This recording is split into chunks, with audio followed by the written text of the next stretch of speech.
Dando continuidade à nossa disciplina de Políticas Educacionais e Organização da Educação Básica, vamos falar hoje sobre a Constituição Federal e a LDB, que é a Lei de Diretrizes e Bases da Educação Nacional. Por que isso é importante?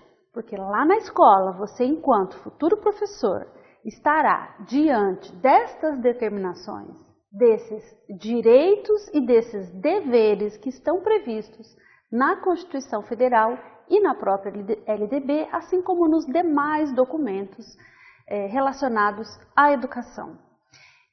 Então, conhecendo a própria legislação, para que nós possamos, enquanto professores, dar viabilidade, aplicabilidade e garantias também de que os nossos alunos tenham este direito implementado, que eles possam, então, desfrutar deste direito, que é o direito à educação. Nós temos questões a serem discutidas. Então, como assim?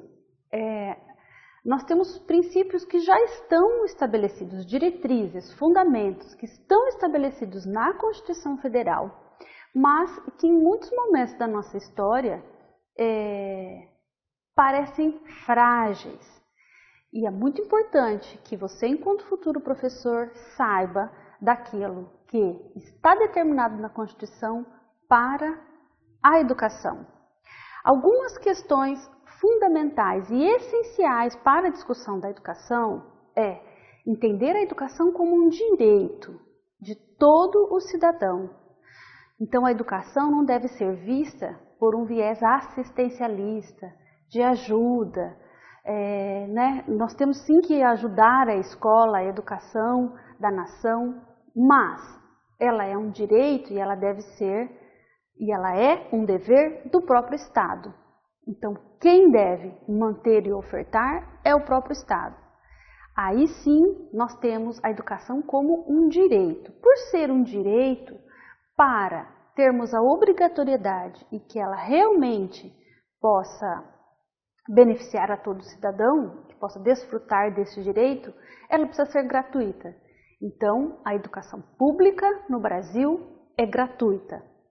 Por isso, nós entendemos que esta educação pública gratuita é um avanço em uma sociedade democrática. Como que nós vamos pensar a educação de todos? Nós somos um país com 210 milhões de habitantes e para garantir o mínimo, a educação básica dessa população, ela precisa então ser pública e gratuita.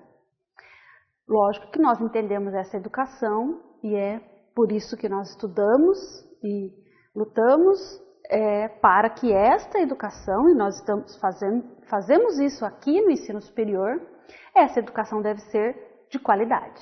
Por isso a sua formação precisa ser de qualidade. E também um aspecto importante é a laicidade da educação. Mas, professor, o que é isso? O que é laico? Então, laico, por que nós entendemos a educação laica e por que isso está determinado na Constituição? Porque o nosso Estado é laico. O nosso Estado, diferente de um Estado absolutista, por exemplo, em que o próprio rei tinha uma religião e era a religião oficial de todo o país. Hoje o Estado ou o próprio governo não pode, constitucionalmente, não pode se professar enquanto ou tomar como uma religião única para todo o país. Nós sabemos disso. Então, o Estado não tem religião. Os governos, os políticos, os grupos, sim, mas o Estado não. Por quê?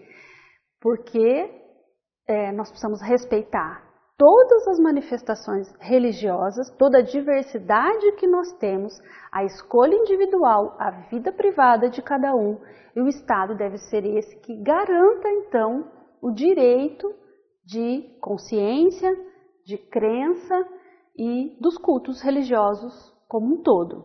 Então, por isso, a educação tem esses princípios fundamentais em ser pública, gratuita e laica. e, obviamente, de qualidade. Na Constituição, então eu estou falando sobre a questão da laicidade, por exemplo, porque alguns alunos nos perguntam, professor, eu quero ser professor porque eu quero trabalhar com ensino religioso, porque eu quero falar da minha fé para as crianças, porque eu acho que isso é a minha missão. Bom, nós precisamos diferenciar isso. O ensino religioso também não pode ser proselitista, ele não pode ter uma característica de uma religião específica, mas da diversidade das religiões. Então, o professor também não pode, mesmo com uma religião, trazer isso como a religião mais importante, ou a que deveria ser ideal, ou a que os alunos devem seguir, enfim. Não, isso não é papel da escola. Por isso, o Estado é laico, assim as suas instituições, e a escola deve ser laica.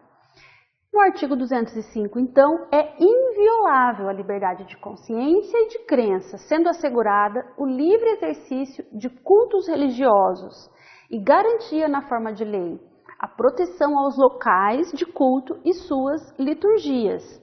E também não se pode criar distinção de forma alguma, muito menos por religião. Bom, mas você pode pensar assim comigo.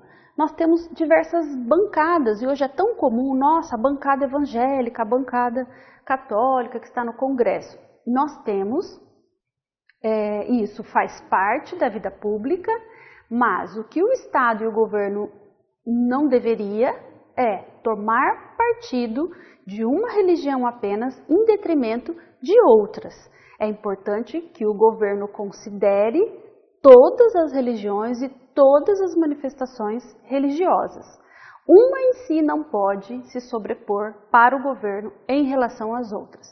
Em diversos momentos da nossa história, governantes tomaram isso para si, utilizando a questão religiosa, utilizando o nome de Deus, por exemplo, em suas campanhas ou no seu próprio governo. Isso aconteceu com o governo de diversos partidos.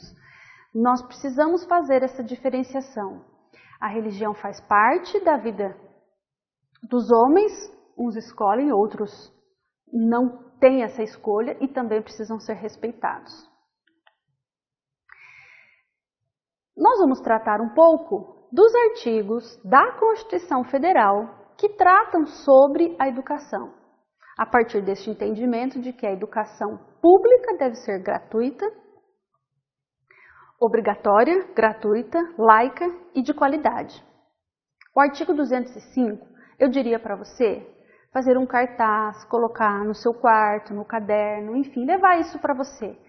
Porque se nós conseguíssemos garantir o que está aqui no artigo 205, é uma grande conquista democrática de todos nós. A educação é um direito de todos, lembrando que todos envolve qualquer classe social, qualquer raça, qualquer religião, enfim. A escola deve ser aquela que acolhe a todos e que respeita a diversidade e que dá acesso a todos. É dever do Estado a educação e também da família, promovida e incentivada com a colaboração da sociedade, visando o pleno desenvolvimento da pessoa, seu preparo para o exercício da cidadania e sua qualificação para o trabalho. Então tem duas questões fundantes aqui, tanto a questão do exercício da cidadania e a preparação para o trabalho. A educação não deve tomar nem apenas um aspecto em detrimento do outro, mas os dois aspectos. Então nós temos a tríade: Estado, família e sociedade em relação na contribuição para a oferta da educação e como objetivo da educação descrito no artigo 205, que é o preparo para o exercício da cidadania e a qualificação para o trabalho. O acesso a esse ensino obrigatório, gratuito, é um direito público. Quando nós dizemos que é um direito público subjetivo, o que isso significa? Como o Estado tem a obrigação da oferta da educação, e nós temos no Brasil a obrigatoriedade dos 4 aos 17 anos de idade, Se alguma criança não tiver vaga na escola, você, pai, mãe, deve ir na promotoria e solicitar a sua vaga. E o Estado pode ser, então, pode sofrer uma ação jurídica por não ter esta obrigação, este dever do próprio Estado cumprido. Por isso é importante que você espalhe isso também a todos. O artigo 206 fala sobre o acesso e permanência, sobre a liberdade de aprender e ensinar, sobre o pluralismo de ideias. Nossa, é um tema tão delicado isso hoje, porque a escola não deve ter um pensamento único, nem mais para a direita, ou mais para a esquerda, ou para o centro, mas as ideias todas devem estar presentes na escola e promover um debate e uma discussão para que todos conheçam as diversas possibilidades e os grandes pensadores que nós temos, né, e toda essa construção de conhecimento historicamente. Então isso está garantido sim na Constituição. Também a coexistência de instituições públicas e privadas, a valorização dos profissionais da educação e a gestão democrática do ensino público. Isso não está previsto para o ensino privado. O artigo 207 fala das universidades e também da indissociabilidade entre ensino, pesquisa e extensão para o ensino superior e para as universidades. O artigo 208 trata da educação básica, educação especial, do ensino noturno, dos programas suplementares necessários porque o Estado não deve só ofertar a educação, mas nós precisamos da permanência desses alunos na escola, por isso a importância de programas suplementares. E o recenseamento também como algo obrigatório para todas as escolas e os municípios. O que é que isso significa? Estamos falando do censo escolar, em que tratamos na unidade 1. Então, a responsabilidade de cada escola em preencher todos os dados sobre matrícula, sobre evasão, sobre aprovação dos alunos. Já o artigo 209 que o ensino é livre para a iniciativa privada, mas que deve cumprir com normas gerais da educação nacional. Sempre quando você vê uma propaganda, nossa, esse curso é reconhecido com nota máxima no MEC, é reconhecido com nota 5, o curso é reconhecido. Então, todas as instituições privadas precisam passar por um processo avaliativo para garantir a qualidade da educação. Então, o próprio Ministério da Educação que realiza essas avaliações e que dá uma nota para os cursos e para as instituições. Todas as instituições privadas passam por este processo. Já o artigo 210 e o artigo 211, o artigo 210 fala sobre os conteúdos mínimos que devem ser estabelecidos nacionalmente. Estamos falando de parâmetros curriculares nacionais, de referencial curricular nacional e hoje da Base Nacional Comum Curricular, a necessidade de se estabelecer esses conteúdos mínimos. A questão do ensino religioso, que é facultativo, então, é obrigatório a oferta na escola do ensino religioso, mas a participação do aluno não é obrigatório, é facultativo ele participar ou não desta disciplina. A educação indígena, a consideração da língua e de toda a cultura. O artigo 211 traz sobre o regime de colaboração. Isso está muito relacionado com a questão do financiamento da educação. Então, esse regime de colaboração, impostos que são recolhidos no âmbito federal, estadual e municipal e os repasses que ocorrem até este dinheiro chegar na escola, pagar professores, enfim. Então, esse regime de colaboração para os sistemas de ensino. E o artigo 212, resumido aqui, o que está previsto na Constituição Federal, então, sobre a questão do financiamento. Nós temos determinados alguns impostos que são destinados para a educação. 18% desses impostos recolhidos na União devem ser destinados para a educação. Já estados, Distrito Federal e municípios Desses impostos que são determinados para a educação, 25% devem ser aplicados na educação. Você sabia disso? Isso é muito importante. Importante também fazermos parte do Conselho Municipal de Educação, dos conselhos consultivos, de fiscalização dos próprios conselhos para verificar essa aplicação em cada município dos 25% dos impostos que são recolhidos. Você paga imposto de renda, você paga IPVA, você paga IPTU, IOF. Esses impostos, por exemplo, têm um percentual que ele é destinado para a educação. Já o artigo 213 fala das escolas comunitárias, confessionais e filantrópicas, da mesma forma que essas escolas estão sob todo o regimento e toda a normativa do Ministério da Educação. O artigo 214, o Plano Nacional de Educação, que é o plano sempre decenal, a cada 10 anos, e que busca então solucionar os problemas em que nós temos na educação no Brasil. Esses artigos, então, a partir do artigo 205 até o artigo 214, que tratam sobre a educação na Constituição Federal, eles são novamente trazidos de uma forma específica na LDB, Lei de Diretrizes e Bases da Educação Nacional, a nossa última LDB de 1996, com diversas atualizações. Então, entendendo esses artigos da Constituição, fica muito mais fácil de compreender os artigos da própria LDB de 96.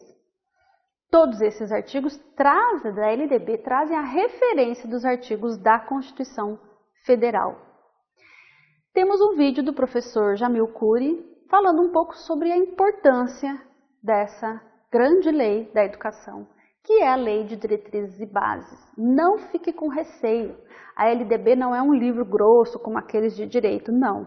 A LDB, depende como você pode fazer a impressão, pode dar aí menos de 30 páginas em Word, por exemplo, e que tem todos os artigos que versam sobre todos os aspectos da educação e que nós, professores, temos o dever de conhecer. Então, fique com o vídeo do professor Jamil Cury e eu encontro com vocês na próxima aula.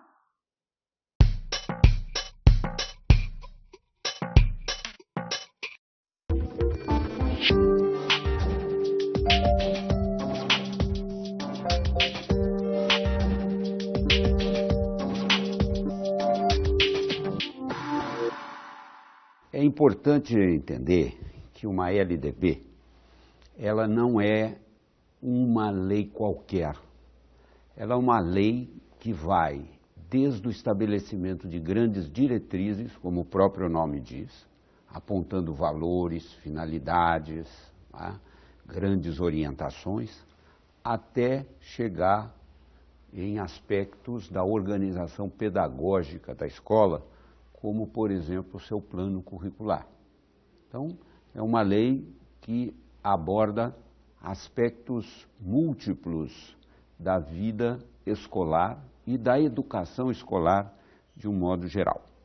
Nós não tivemos uma única LDB, esta não é a única.